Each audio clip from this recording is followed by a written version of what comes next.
Fresh scent na perfect for summer. Pero sulit nga ba to? Pag-usapan natin. Kamusta mga brad? It's me Eric. Welcome back sa Pocket Scents PH kung saan gumagawa tayo ng mga honest reviews tungkol sa mga pabango. Sa video nga na to, pag-uusapan natin ang Afnan 9am Dive. So, ang tagal nung in-order ko na full bottle na ito eh. Pero luckily, si online trindahan, kung naalala nyo, di ba may Hawas Fire tayo na binili. Nagpasama sila ng sample at pwede nating testingin ngayon. So, for this video, pag-uusapan natin yung note breakdown, yung scent profile, performance, wearability, age, suitability. Magbibigay na rin ako ng mga pwedeng alternatives para dito. So, for the note breakdown, ang top notes niya ay lemon, pink pepper, mint, blackcurrant. Ang middle notes niya, apple, incense, at cedar. Base notes, patchouli, jasmine, ginger, at sandalwood.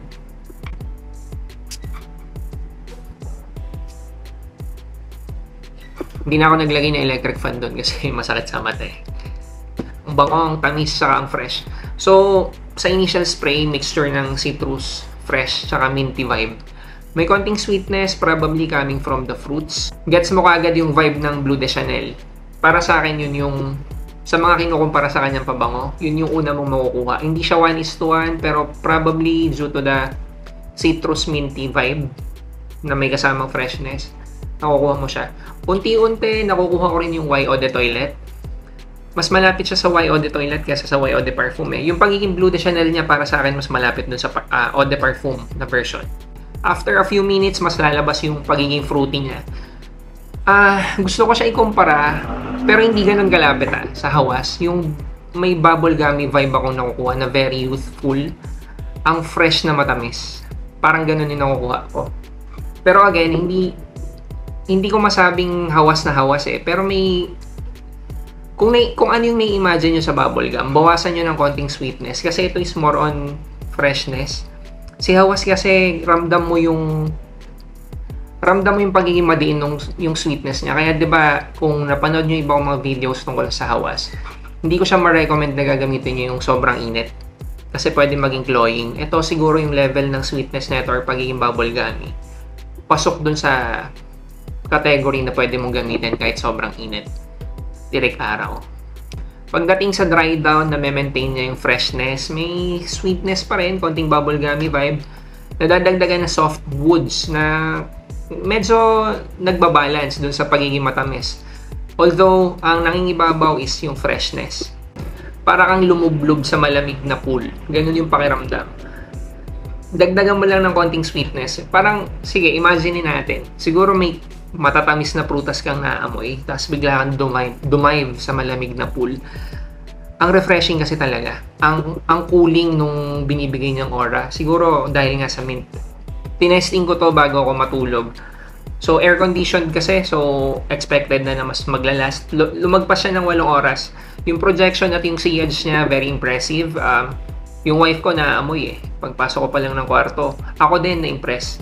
Kasi nag-spray ako dito sa bandang wrist, tapos naglilinger siya sa hangin.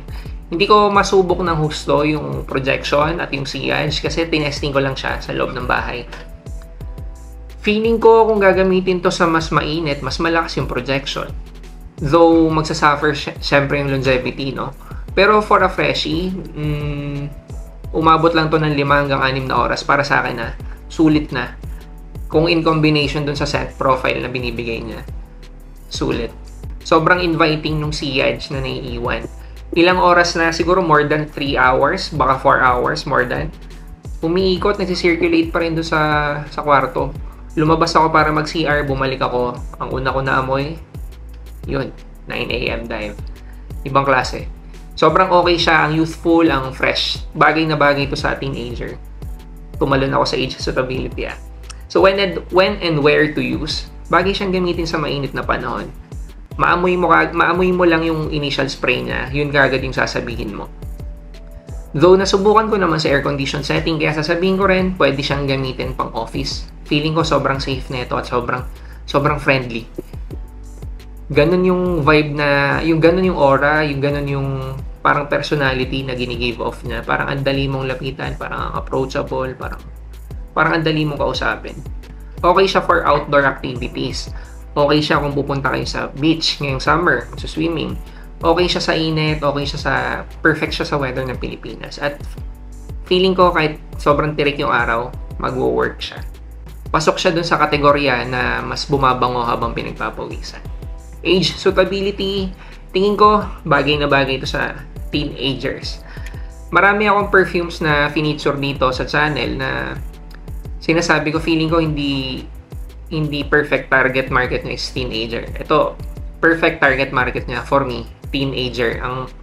Ang youthful talaga, talagang pasok na pasok. Pwede siyang gamitin ng mga above 20s, above 30s, or above 40s kasi ganun siya ka-versatile para sa akin, para sa ilong ko. Pero kapag nakuha mo talaga yung amoy niya, una pa lang hanggang sa dulo pwede talaga pang bata. Hindi mo sasabihin na pang mature Talagang ang youthful, fresh, ang friendly ng vibe, ang inviting. Parang bebe boy lang, ganun. Parang baby boy type. So, wala akong diretsong mabigay na alternative for this. Siguro, pwede ko lang i-recommend na iba, Versace Pour Homme. Kung ayaw mo sa ganito, kung gusto mo yung mas malinis na amoy, yung lesser, ito kasi may pagka-bubble gummy. Although hindi ko sinasabing 1:1 sila ng Versace Pour Homme. Hindi ko nga sinasabing mag-amoy sila. Pareho kasing amoy malinis, parehong may sweetness.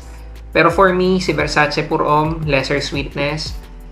Ito kasi, mas lamang yung sweetness kay Versace Pour Homme. Pero kung in comparison with Invictus, in comparison with Hawas, mas magaan yung sweetness na ito. So, fresh and sweet na ang ganda ng balance. So, punta tayo sa pros and cons. Yung pros niya, super fresh, ang energetic nung scent. Perfect talaga sa mainit na klima. Long lasting siya for most na freshies. Nasubukan ko, lumagpas ng 8 hours, although sabi ko nga air condition setting. Para sa akin, kung aabot siya ng 5 or 6 na oras, sobrang tagal na nun. Sa gitna ng initan sobrang okay kasi yung scent profile niya kung maglalas na ng ganon with the sillage, panalo. Sobrang sulit na nun. Sobrang versatile, pwede pang araw-araw, pwede pang office. Isa pa palang di ko na-mention kanina, tingin ko pwede to pang gym, wag lang mag-overspray kasi kahit papaano may sweetness siya.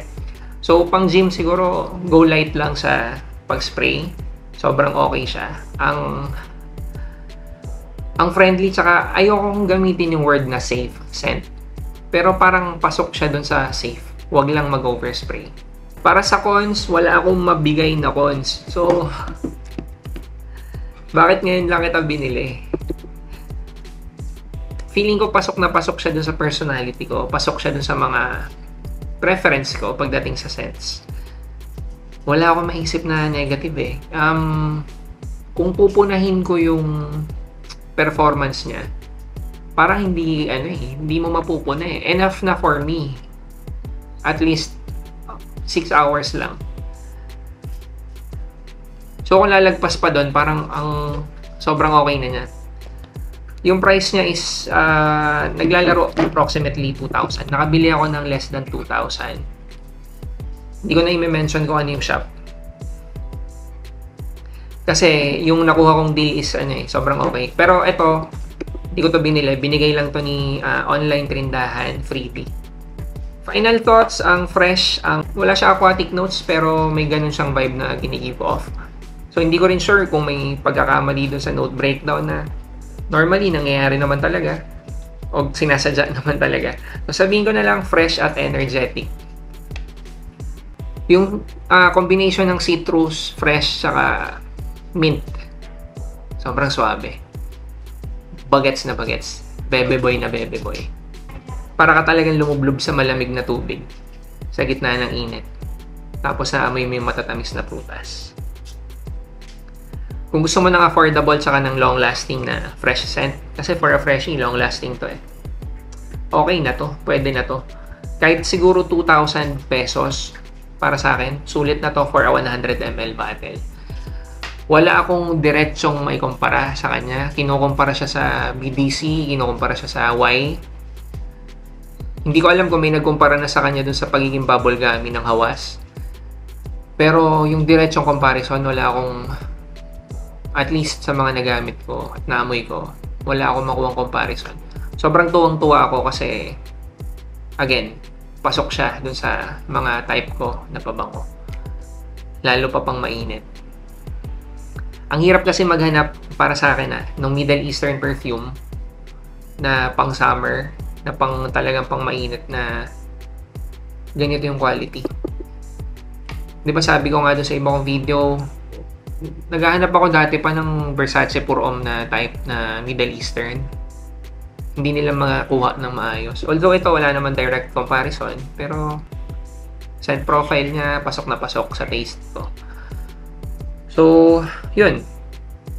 Yun lang. Siguro yung okay, hindi ko alam kung negative to, no? Pero kung naghahanap ka ng something unique, pwede kasi hindi siya unique for most people. I mean, kinukumpara nga sa Bleu de Chanel, kinukumpara nga sa Y. Ako, kung kinukumpara ko siya sa Invictus Scent DNA, syempre, parang ang common nga naman nung Scent DNA niya. Kung ganun yung mga comparison sa kanya. Pero sa akin kasi hindi masyado nagmamatter, pero baka sa ibang makakapanood, baka kasi big deal sa inyo, ayaw nyo na may kaamoy. Well, for me, hindi naman siya ganun ka big deal. Pero ibabato ko na rin dito para na-share ko sa inyo. So, kung gusto nyo nung Middle Eastern perfume, saka Afnan to, bro. Quality kapag Afnan. Kung gusto nyo ng something na affordable, well, for a Middle Eastern perfume, yung 2,000 pesos, aminin na natin, may mga mas mura, pero sobrang quality eh. Value for money siya for 2,000 pesos. Kung makakakuha ka ng lower than 2,000 pesos, mas panalo. Mukhang mag-stock ako ng maraming ganito for personal consumption. Kasi kahit mainit, kahit hindi summer, yung regular na init ng Pilipinas, panalo. Yun lang, kung may hindi ako nasabi na komento nyo sa 9am Dive, lagay nyo sa comment section. Kung may iba kayong violent reaction, lagay nyo sa comment section. Maraming salamat.